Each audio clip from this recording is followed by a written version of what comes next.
Hello student, today we start the activity 5.1 class 9th science. Activity क्या है? Make a temporary slide of onion bulb or root or onion stem. इसमें हमको एक slide बनाना है, temporary slide बनाना है, या तो वो ओनियन रूट हो, ओनियन का बल्ब हो या ओनियन का लीफ हो। एक्चुअली हम ये एक्टिविटी पढ़ते क्यों हैं? क्योंकि ये एक्टिविटी बहुत ज़्यादा इम्पॉर्टेंट है। 9th टू 12th तक तो है ही, इसके अलावा ये बीएससी में, एमएससी में 99% ये प्रैक्टिकल में ज़रूर आता है। बस फ़र्क क्या है कि इसमें हम स्ट्रक्चर देखते हैं सेल का, लेकिन वहीं बीएससी एमएससी में हम उसके सेल डिवीज़न देखते हैं। तो ये एक्टिविटी बहुत इम्पॉर्टेंट है आप लोग के लिए, क्योंकि ये हमेशा प्रैक्टिकल में एक्टिविटी में ज़रूर आता है।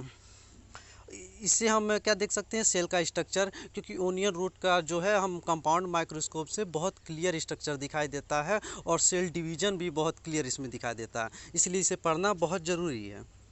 चलिए इसके रिक्वायरमेंट में हम जानते हैं क्या क्या रिक्वायरमेंट है।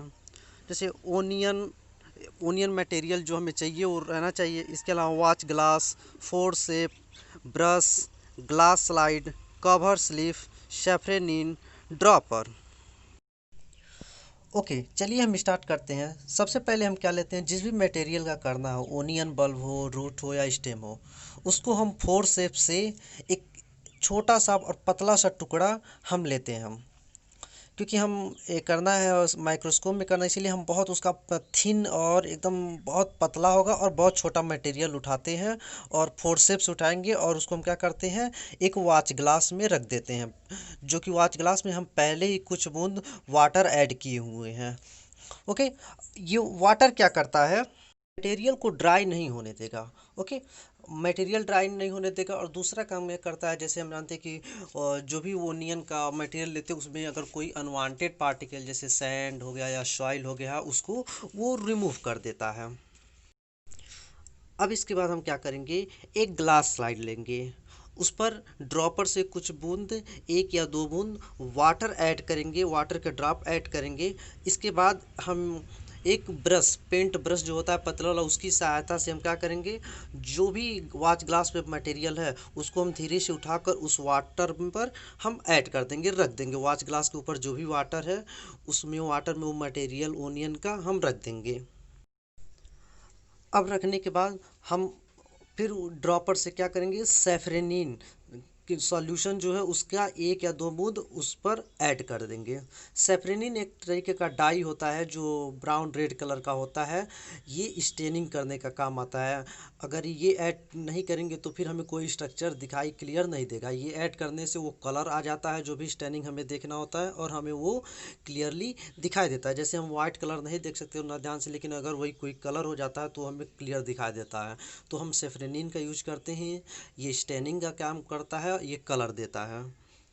अब हम क्या करेंगे, जो भी स्टेनिंग हो गया, अब एक कवर स्लिप, कवर स्लिप कई तरीके के होते हैं, राउंड होता है, स्क्वायर तरीके का होता है, कोई भी एक कवर स्लिप क्या करेंगे, उस मटेरियल के ऊपर हल्के से एक नीडल की सहायता से रख देंगे, जिसके अंदर उसके अंदर कोई भी एयर बबल ना आ पाए, क्योंकि एयर बबल आएगा तो अच्छा हमें क्लियर नहीं दिखाई देगा। अब आपका टेम्परेरी स्लाइड तैयार हो चुका है। अब हम इसे क्या करेंगे, ले जाएंगे एक कंपाउंड माइक्रोस्कोप पर, और हम जो भी स्ट्रक्चर दिखाएगा देखेंगे। एक्चुअली इस स्ट्रक्चर में क्या है, हम 5.1 और 5.2 दोनों एक्टिविटी हम कर लेंगे इसमें। क्यों? क्योंकि जैसे पहले में हम बल्ब करना है, दूसरे एक्टिविटी में हमें क्या रूट और लीफ करना, तो दोनों एक्टिविटी इसके अंदर हो जाएगा।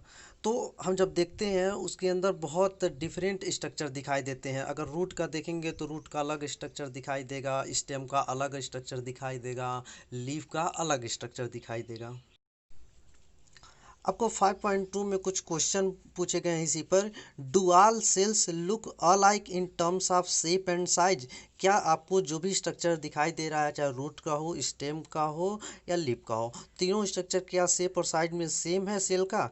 तो आंसर होगा नो, क्योंकि सबके फंक्शन अलग अलग है, रूट और स्टेम लीफ सबके फंक्शन अलग है, तो इसीलिए शेप और साइज उसका सेल का अलग होगा। तो इसका आंसर नो।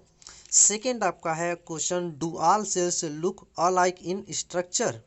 क्या वो स्ट्रक्चर में सेम है? शेप और साइज में स्ट्रक्चर में पूछा, तो इसका भी आंसर होगा no, all cells don't look alike in structure but the cells performing same function are alike.